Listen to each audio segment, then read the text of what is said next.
Hello, everyone, and welcome to Reporting from the Pipeline, the state of software security in DevOps. Today's webinar is sponsored by Synopsys and produced by Actual Tech Media. My name is Keith Ward. I'm with Actual Tech Media, of course, and I am really excited to be your moderator for what promises to be an information-packed webinar today. But before we kick things off, I need to go over some housekeeping items with you. All right, first off, take a look at the questions box in your webinar control panel. That's the place to submit questions for our expert, and it's also the way to get help if you have any problems with the event. Now, if anything goes wrong, you can't hear something, you can't see something, the first thing you're going to want to do is a browser refresh. That'll fix most everything. If that doesn't work, though, let us know in that Q&A box, and we will get right on top of it and provide further technical assistance. Next, in the Handouts tab, right next to the Questions tab, you'll find a number of important resources, and I'd especially like to call your attention to 3 handouts from Synopsys. We've got a report on the global state of DevSecOps in 2023, a link to learn more about DevSecOps, and a direct link for contacting Synopsys to get more information. Other resources in that handout section include a link to the Gorilla Guide Book Club, where you can get access to Actual Tech Media's huge library of resources on technology topics in book form, and a link to the ATM Events Center, which has our calendar of upcoming events, including some really cool ones. So check them out, and if they look good to you, sign up. And let's see you for another one. All right. Third, at the end of this webinar, one of you will get a $250 Amazon gift card. You do have to be in attendance during the entire live event to qualify for the prize. The official terms and conditions of the prize drawing can be found also in that handout section. And finally, one of the top benefits of ATM events is the opportunity to ask a question of our expert presenters, including the one we've got coming up for you in just a minute. And to help encourage those questions, we have a special additional prize for you, and that's another Amazon gift card, this one for $50 for the best question. So after the event's over, we'll look at all the questions that came in, pick out the very best one, and contact that prize winner. So 2 ways to win today. And with that, why don't we get to the main event? It is my pleasure to introduce you to today's presenter, Steven Zimmerman, Manager of DevOps Security for Synopsys. Steven, I see you there. Are you ready to go? I absolutely am. Thank you. Outstanding. Well, I am going to hand over the mic to you. The floor is yours. Take it away. Great. Hello, and thank you very much for joining today. I'm Steven Zimmerman, DevOps Security Solutions Manager here at Synopsys.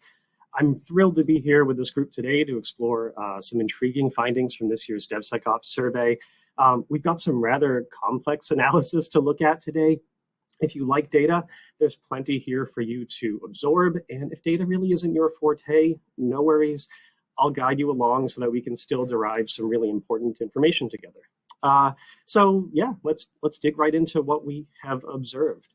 So first off, with this year's report, which considers the responses of contributors in application security, development, engineering, DevOps, and similar roles, we examine some topics that are relevant to DevSecOps and defining some viable paths to implement AppSec in a way that is effective, resilient, and scalable as organizations evolve. Now, taking a sort of expanded view of the 2023 DevSecOps survey, we can see a good number of interesting trends emerging.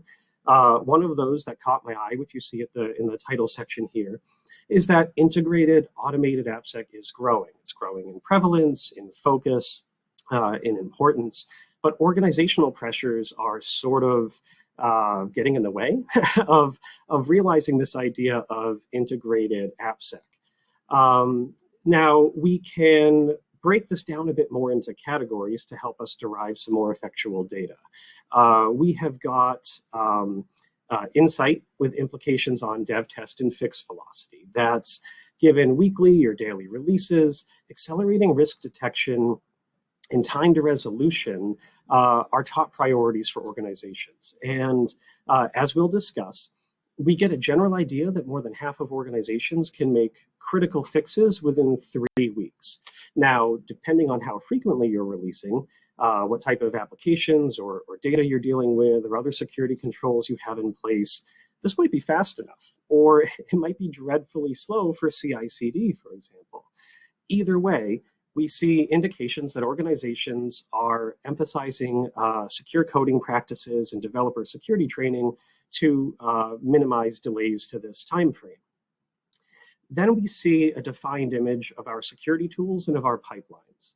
There's a recognition among respondents that integrated and automated security testing is a valuable mechanism to achieve effective DevSecOps, and that we need to get clearly prioritized risk information and remediation guidance across all of our teams. And now all of this is intended to be balanced with the speed of our tests, with their accuracy, how we triage, and how we manage these tools amid running and growing our business. And of course, that's a team effort that requires organizational alignment. Now, this year, we see that this means cultivating security champions across our pipelines and establishing cross-functional DevSecOps teams. Ultimately, this is driven by a need for greater visibility into the risks so that we can generate a clear assessment of risk at every stage and keep those pipelines flowing securely. Now, we know that security can be at odds with the high velocity development that we've got going on over in engineering. I'd caveat that with the idea that they conflict when they're not planned or implemented properly. So this is something that we can actually plan for, since our dev team's priority is to code new functionality and to improve our applications. And while security isn't necessarily their role, through them performing their role, developers greatly influence security risk. But it is encouraging that organizations are beginning to adopt more frequent security testing. Looking over to the left side here, we've got 7% of respondents here testing business critical applications daily, and 45% overall are testing these applications multiple times per week. So these first two numbers on the left are indicative of an AppSec approach that's getting us closer to being able to securely and effectively support these rapid releases. Of course, we do have 38%, which is rather significant, who are testing business critical applications less than weekly. Now, I think we all know that our security risk posture is defined by more than just our testing frequency. Of course, if you don't find it, you can't fix it. and again, depending on your release cadences, these applications are evolving. Our code bases are growing. And so we kind of have a moving target on the security risks that exist within our code under management at any given moment. So testing has to keep up. Because we saw that this year, 80% of respondents had their delivery schedules impacted by having to fix a critical security issue in that software. So we've got this combination of testing and of remediation that sort of fit on this timeline. We're writing our code, we're bringing in open source dependencies. At some point in time, a vulnerability is published for that open source, or as is the case when we write code, we've got a weakness or a vulnerability baked in from the moment that our developers write it. Now, it takes some amount of time for us to discover that security issue.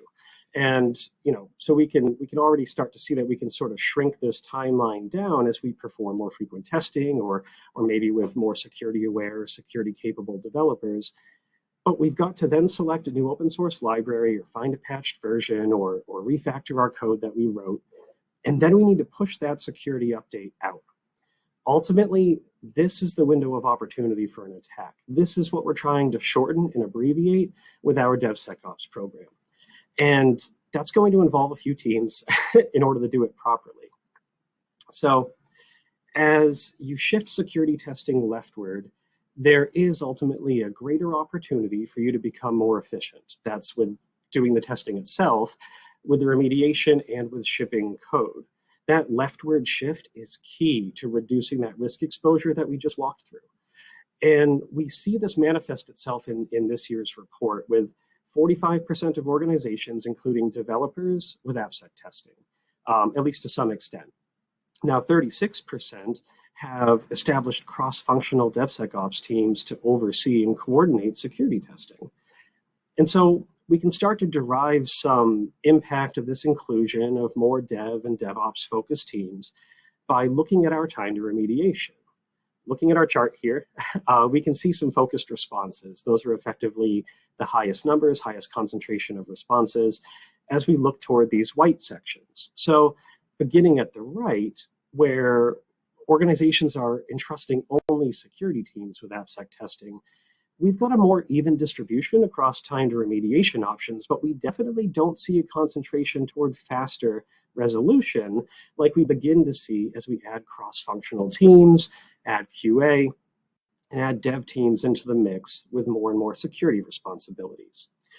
We can maybe visualize this a little bit more easily from an isometric perspective with this large peak on the left showing us that 55% of those who include these teams, all four of them, DevSec, QA, DevSecOps, they can patch within 2 to 3 weeks. And looking at our final data point on the left here, which is slightly obscured by the graph, we've got 38% of this all-inclusive category who can patch in less than 2 weeks. That's made up of 24% who can patch in 1 to 2 weeks, 14% who can patch in less than 1 week, which is by far our highest percentage of single-week fixes and our heaviest skew toward fast remediation.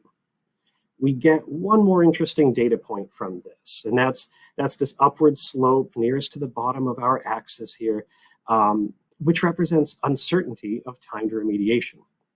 We see clear evidence here of more uncertainty and a lack of visibility into security risk resolution as we get away from a concerted effort across teams. So from this year's responses, we see that this leftward shift could correlate with accelerated remediation. So let's examine this in terms of the other facet that I introduced earlier, which is testing frequency. Starting with some aggregate insight from our responses, we have an overall figure of 5% of respondent organizations that can resolve security issues within a week. It's not a large number, but it is a really nice quick target for us to consider. When we look at a slightly longer timeline, we've got 55% who can resolve issues within 1 to 3 weeks. And still, though, the combination of these two accounts for only 60% of our responses. So we can layer this time to remediation atop our testing frequency to derive an interesting trend. I'll draw your attention to the white here in the graph again. This trend of more frequent testing as we go up the axis and faster resolution time as we move rightward, this could confirm what we've been discussing, that there is a correlation between finding it and fixing it, so to speak. Now, from this view, we can maybe more easily see some interesting considerations. Over here on the left, where we have a higher than average percentage of respondents who are testing business critical applications once every 2 months, which is quite infrequently, they're able to address security issues, about 25, 29% of them, addressing security issues in 2 to 4 and 4 to 6 months. This is an incredibly slow response time to critical issues. Now, could this mean that they have a slower release cadence and that they're running tests on these slower release cadences and doing so as they roll out security patches? Perhaps, but we don't want to extrapolate too much. But when we compare that to the notion that we've got 70% of organizations who can make fixes within a week by testing multiple times per week, and we've got 28% of them testing every day. So we can infer that testing frequency to be a potential enabler or a limiter of our remediation speed. Now, issues that might have been minor fixes if they'd been caught early in development could kind of become this sort of like all hands on deck fire drill if we find them after we've deployed our applications. If we're going to test more frequently, though, we're going to need to use a bit more automated security testing tools and integrate those into our IDEs, our repos, across our CI pipelines, so we can identify vulnerabilities and weaknesses in the code as early as possible. before they propagate downstream. This is going to lean on our integrations and our inclusion of those leftward oriented teams that we discussed on the previous slide. Now, these criteria that I just mentioned are greatly impacted by our tech stacks and our DevSecOps maturity. Now, we're using maturity here in the context of a self-assessment of DevSecOps maturity. That includes a spectrum of things like documented security processes, repeatability of those processes across the organization, a proactive security culture that is endorsed and communicated by leadership, things like that. So if we're building atop our exploration of testing frequency as a critical part of DevSecOps, do we see this borne out in the maturity data? Well, we've got on the left here 34% of respondents who consider themselves to be a sort of middle tier level 3 maturity, which makes sense. That middle maturity might skew toward our average responses. So looking now toward our extremes of low and high maturity, we have 9% in each of those categories. And so we can see quite nicely from this top-down view in the center of your screen that our concentration of those who test multiple times per week sits stately here among our higher maturity organizations. And in fact, we've got more than 50% of both of our level 4s and level 5s who are testing multiple times per week. Now, we have predictably few low maturity organizations who are testing daily. That's at 2%. And we do see, however, that 14% of our high maturity organizations are testing daily. If we consider multiple tests per week, then we do have 38% of our low maturity organizations testing multiple times a week, which is great. But interestingly, we do see this quite obvious concentration of those who have rather infrequent security testing. We only see that among our lowest maturity organizations. And this may be indicative that an organization that hasn't yet defined or implemented a DevSecOps program is not suited for frequent testing. Or maybe it's indicative that their release and testing cadences are more protracted, since DevSecOps involves not only aspects of software security, but also of software development and delivery as well. So let's continue on and see whether we have now a maturity-influenced time to remediation. Now, when we look at our extremes of maturity, we have 16% of our prized level 5s that can make critical security patches within 1 week. That's significantly higher when compared to our other maturity levels. We've only got 7% of level 4s who can do that, 3% of 3s, and coincidentally 2% of level 2s being able to make critical patches within 1 week. And what about our level 1s? Well, we have 0% of our level 1 respondents or level 1 maturity respondents who can make critical security patches within a week. So what is the floor for our level 1's response time? Well, that's 20% of them who can patch now within 2 weeks. And, not the 1 week where we see a fifth of our level 5s just above that data point.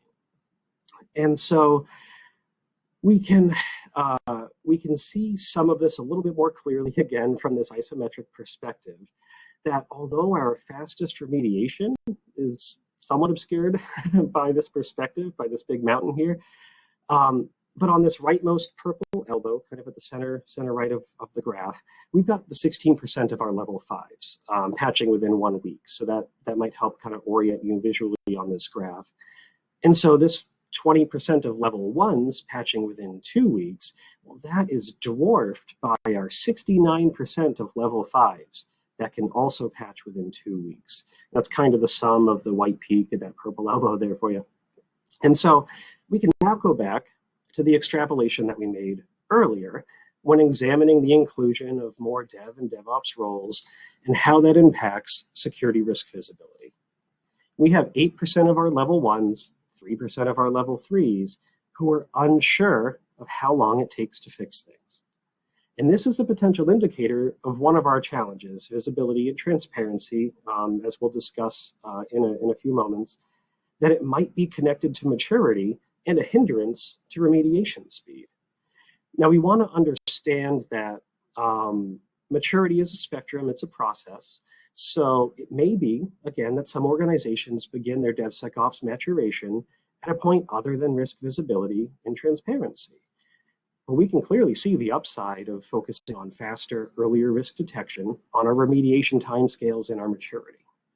Now, when we consider how this DevSecOps maturity may manifest in our day-to-day business operations, we see here in the bottom right bullet point that 55% of low maturity organizations said that they were greatly impacted by having to address critical security issues. In other words, that means that 55% of our level ones found security practices to be disruptive when a fix had to be made. And that's not really aligned to DevSecOps. And that's compared to a lower 38% of all of our respondents who were greatly impacted. And when we compare the sentiment that fixing critical issues might not have much of an impact on software delivery schedules, well, now we're comparing 25% of our level 5s who were not really impacted with only 9% of level 1s who felt no impact of having to make a security fix. And so in essence, we can look to our title of this slide in summary.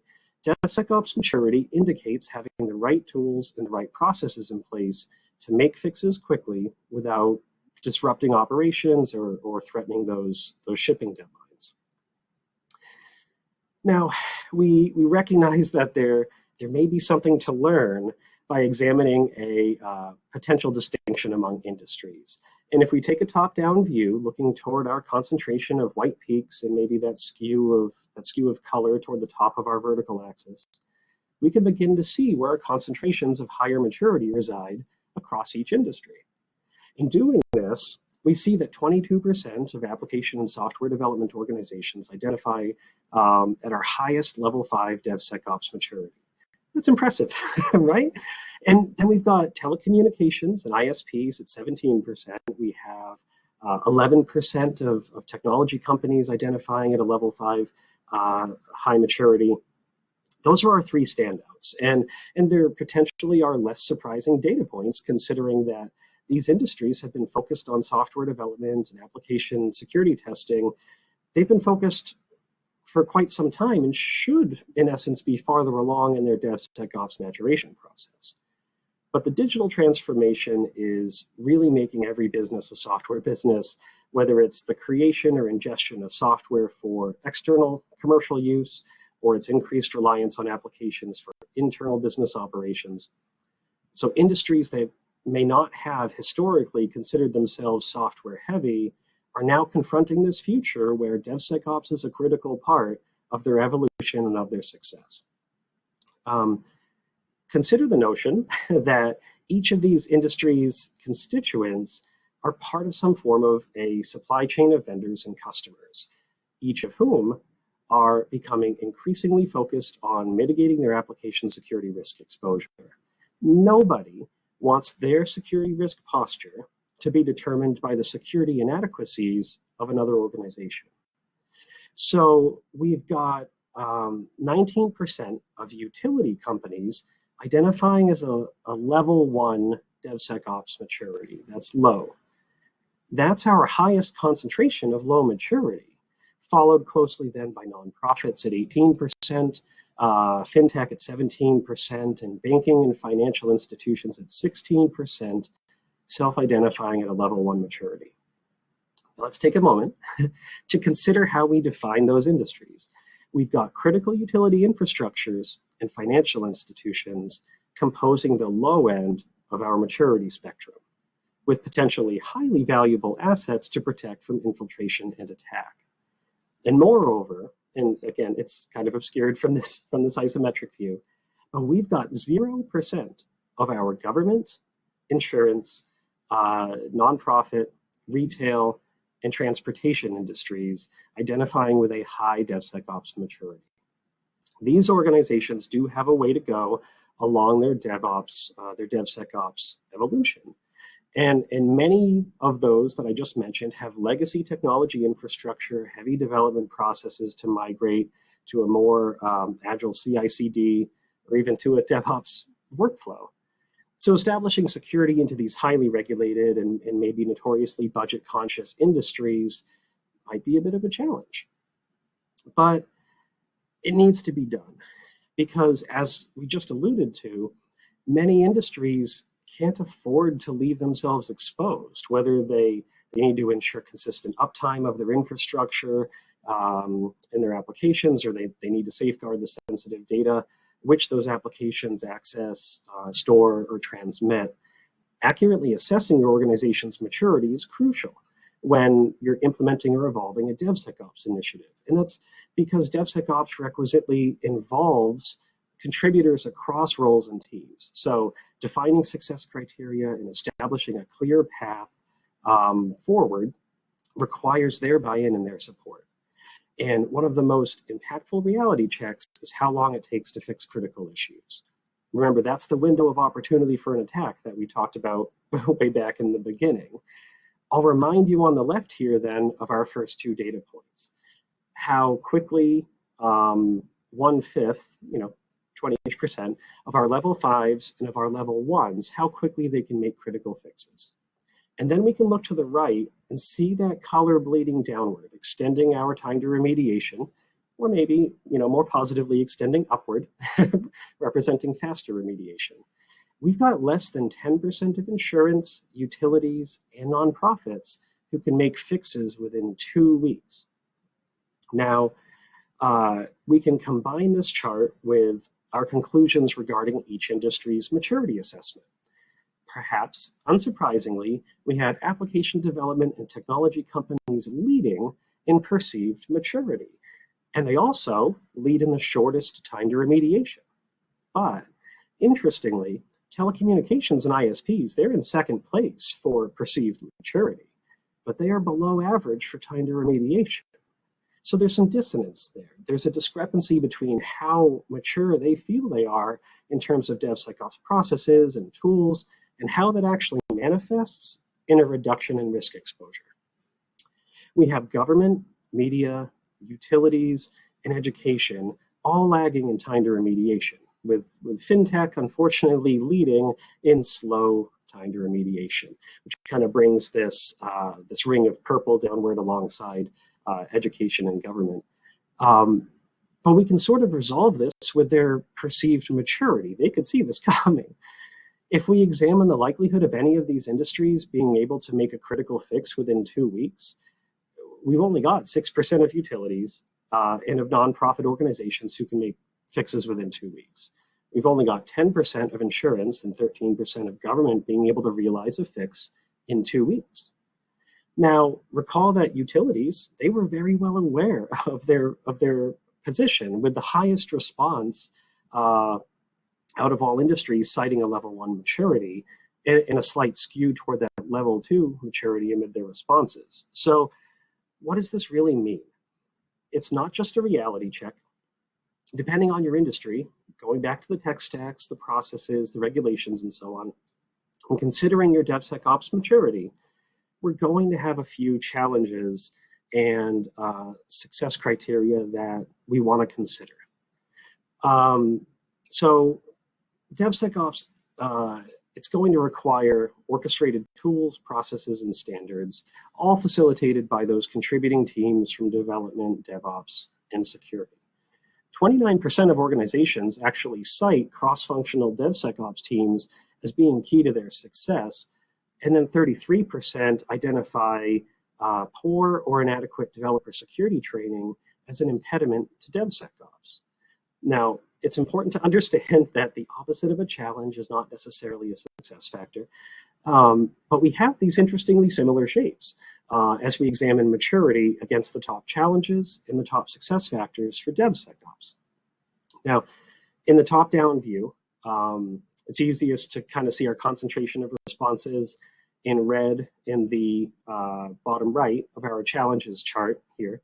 And we see this high concentration in white kind of in the middle right of our success factors chart. They're just very small little points there for you. These should kind of help guide your eye as we move through these. But ultimately, if we're using our highest maturity organizations as sort of our guiding stars, we see our biggest challenges to our level 5s being changing requirements and priority, that's at 40%, and insufficient budget, also at a 40% response in that tiny red dot. And we can interpret this in a few ways, but we've seen in research that as we establish integrated and automated DevSecOps programs in these higher maturity organizations, changes to priority and budgets can be pain points because the organization might start to shift focus after having solved the DevSecOps problem, so to speak, and they move on to other areas of investment. And interestingly enough, we see a potentially opposite impetus for budgetary constraint that's leading the challenges for our level 1s. That's in the bottom left, which is they're contending with justifying investment in DevSecOps. So conversely then, our level 5s are no longer challenged by training developers on security best practices, nor are they concentrating or contending with organizational silos. With a mature DevSecOps program, complete with integrated and automated application security testing and those feedback loops, we break down those silos and we elevate the security standards across the organization, whereas our level 1s are still confronting those areas. When we shift our perspective a little bit, we can see that there may be some variety in the distribution of top challenges among different maturities. Again, that's on the left. We see an interesting trend in what DevSecOps maturity level considers, though, to be success factors on the right. We've got 40% of our level 5s emphasizing the influence that developer security training and having security champions in development and DevOps, the influence that those had on their success, which reflects their having overcome these challenges in earlier stages, which we see in the chart on the left. So we can interpret the success factors of stage 1 as potentially common starting points among our respondents, trying to overcome that challenge of organizational silos by establishing security champions and fostering open communications across teams. As our respondents progress in maturity, they begin to layer on developer security training and integrated security testing to detect those issues earlier, to establish security gates and to kind of preclude issues as code is written. And ultimately, they formalize this with established teams to kind of oversee the DevSecOps programs as they evolve.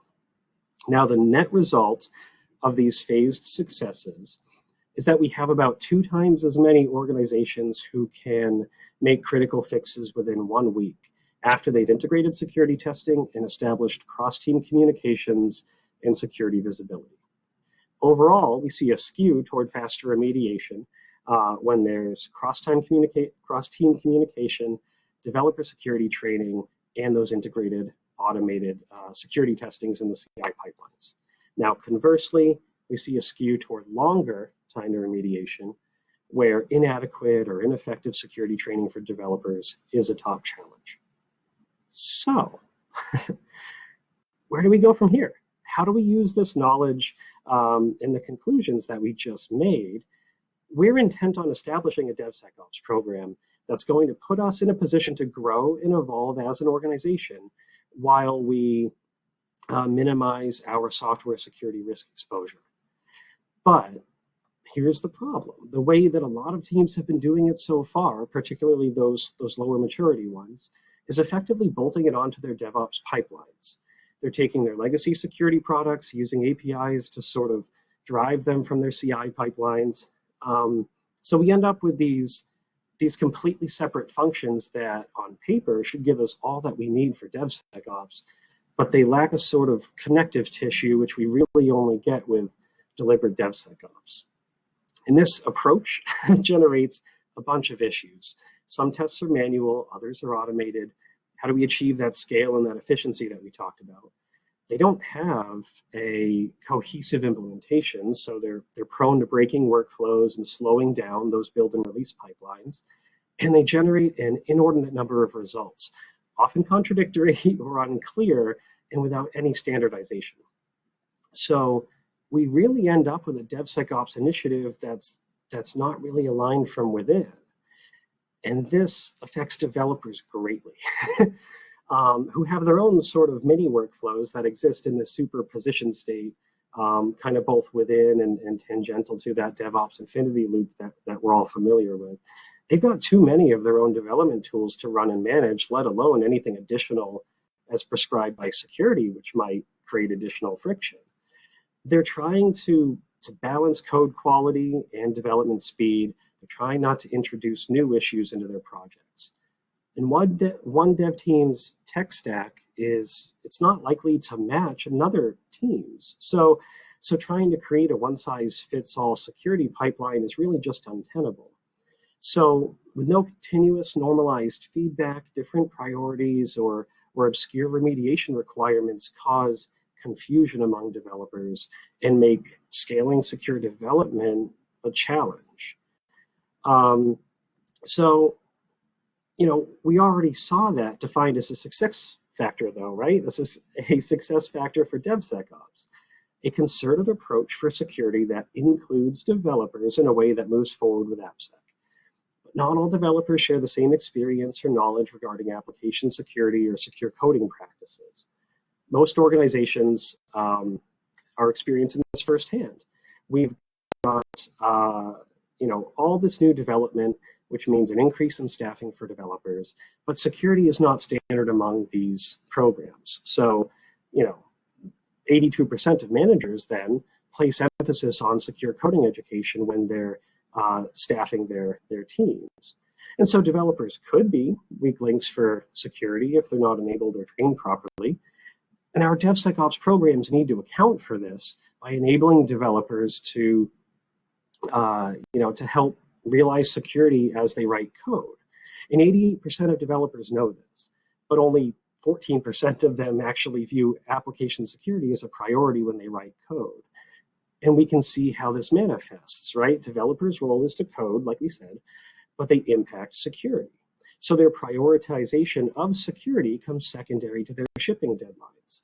So we need a way to educate developers and foster security risk awareness and security capability among them. And it needs to be done as part of their workflows and to accelerate remediation of all the stuff that we're finding in our security testing.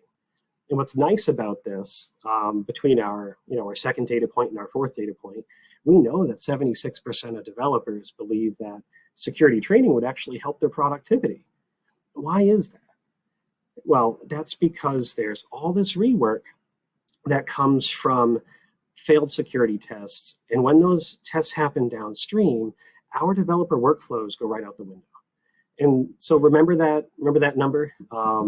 The 80% of organizations were impacted by having to carry out a security fix, and 55% of our level 1 maturities found that impact to be substantial. So embedding developer security training into our workflows in our DevSecOps programs means that we're reducing this duplicative work that is distracting us from new development. We're eliminating that backlog of vulnerabilities that shows up during our testing. And so we end up becoming more secure, more efficient, and ultimately we're generating a greater ROI on our security program. We can turn security from a cost center into a business driver. We become more trusted among our customers and our partners who are seeking attestation of security. And we start to accelerate security and development now in unison. That's why we have to elevate the conversation. DevSecOps it's not just about plugging tools into your CI pipeline. It's about taking a moment to plan our next steps with an eye on how to make this better. If we're already eyeing new security tools, the processes are also going to need to change with them. So our version 2.0 of our DevSecOps program is going to focus on maximizing velocity and preparing to scale security as our business and our projects grow. We'll do that with smaller purpose-built tests that run intelligently at the right time with situational and contextual awareness, which we get from integration into our pipeline. And we will incorporate all that success criteria as defined by those various contributing teams and cross-functional teams so that we prioritize the appropriate risks. So We can kind of regard this as our concerted playbook, and I'll kind of break this down into something that we can procedurally walk through. We have this panoply of application security testing tools that we can integrate into our pipelines. We've got scanning activities like static analysis, open source analysis, or SCA, software composition analysis, interactive security testing, IAST. And then, of course, we have other things like threat modeling, manual code reviews, pen testing, things that are more manual. But our ability to get all of this done in the smoothest way possible is limited by how much security, development, and DevOps teams are sidelined by complexity and performance issues and by noisy results. So we have to focus on 4 main areas. The first of which being efficiency and velocity, making sure we run just enough tests to meet security and risk needs without slowing things down. So this includes integration and automation mechanisms to shift security left, to fix issues faster, and to lower that cost and time to remediation. So that's going to then help foster priority and efficacy. That's performing our tests quickly when they are necessary to run, and closing that DevOps feedback loop from dev to security and back again with the shortest lead time. We need to focus on efficacy as well and eliminate risks that matter to our projects and to our business. So this means prioritization, this means triage, and this means using context, project or environmental context in each of those. Next, we focus on security enablement. This means establishing security standards and fostering security risk awareness and risk management best practices across that full pipeline and across functional roles. Developers need insight into risks, and then they need help understanding how to fix an issue that entered the project inadvertently in the first place. They need all of this as part of their workflow without any additional steps or tools that might adversely affect these first 2 areas that we discussed. And then lastly, evolution and scale, which includes, or really even requires, the use of modular security testing tools or an AppSec platform that can be employed based on that application or environmental context. So you remember those code shipping delays. Part of that comes from running unnecessary tests or duplicating efforts in a hard-coded way, so to speak, which doesn't scale.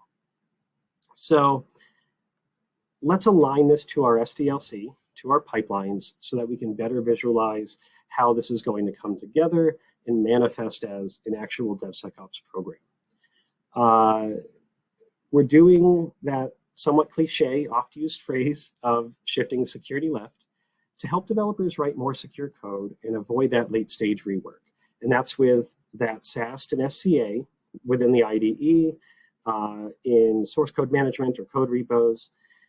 And then we're doing more centralized SAST, static analysis scanning throughout the pipeline, which we integrate into our build and binary repositories. Now, this is often out of the hands of our developers who have since moved on to another branch or another version. So anything detected here and then sent back for remediation, that has a greater risk of impeding our dev and our DevOps workflows.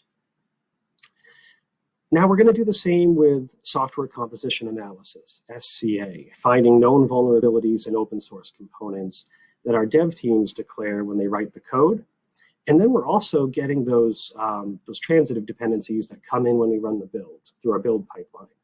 So with SCA, because we have our software bill of materials detailing those components and versions that have been incorporated into our projects, we can continue to monitor for new vulnerabilities that come out any day into the future. And we can instantly trigger then alerts and remediation workflows based on policies that we set. And we're going to run IAST, Interactive Application Security Testing. We're going to run IAST alongside our functional tests, which we're already doing, to observe data access and transmission, insecure configurations of our web application technologies, any risks that are going to manifest at runtime. So we're also going to use this then as an additional layer of risk verification for our prioritization and our triage. Because a vulnerability that we detect way back here in earlier stages may not necessarily realize exploitable conditions in runtime. So we can maybe then de-escalate that if our organization's risk tolerance policies allow for it. We're becoming more efficient at each stage as these build upon each other. We could run a lightweight dynamic analysis solution in production to kind of help support that security in production environments. You can think of this as like a production extension of the value that we get from IAST, maybe more bordering on like a black box automated pen testing almost. And remember that we benefit from doing this atop a unified, scalable, as a service security testing platform so that we can consolidate and coordinate policies and insight relevant to each of these tests and implement them across our pipeline.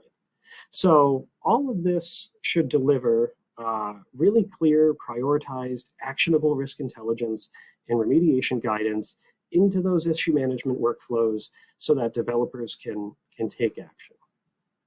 Now, lastly, we're going to employ two different types of developer security training here. We're going to focus on enabling our developers to be more risk aware and security capable from the start so that we prevent introduction of new risks.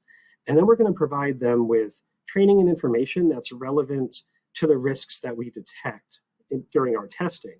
So we can basically reduce that time to remediation and increase the return on our DevSecOps investment. We can kind of pare this down a little bit further, at least for today's discussion, to kind of reach our minimum viable requirement for integrated DevSecOps. That's going to be at the developer desktop with a SAST and SCA plugin, maybe with the same testing integrated into a repo. We're prepping for that pipeline evolution into scale by using that AST platform. And we'll get some additional risk analysis from the pre-production runtime tests that we're already doing by using IAST. And then we'll focus on that developer security enablement as well. So we've gone through a significant amount of data. We've touched on quite a lot. I appreciate your focus today. And Keith, I'd love to see if I can answer any questions at this time. Yeah, absolutely.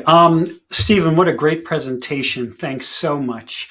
DevSecOps, I think one of the best things about it, since it's really become almost in a way that's kind of the de facto method, is that it's made developers more aware that they're not an island, right? They're not a silo anymore. And for this to work, it has to be a holistic idea that everything is involved here, not just you writing your code and then shipping it out. So really good stuff and so important here. And yeah, we've been getting some really good questions. And so why don't we I think we have time for a couple of them here. First one today is, let's see. So you mentioned and talked a lot about DevSecOps maturity. And so the question is there a standard way to assess that maturity? Is there some sort of a baseline somewhere, or is that something that each business has to determine for itself?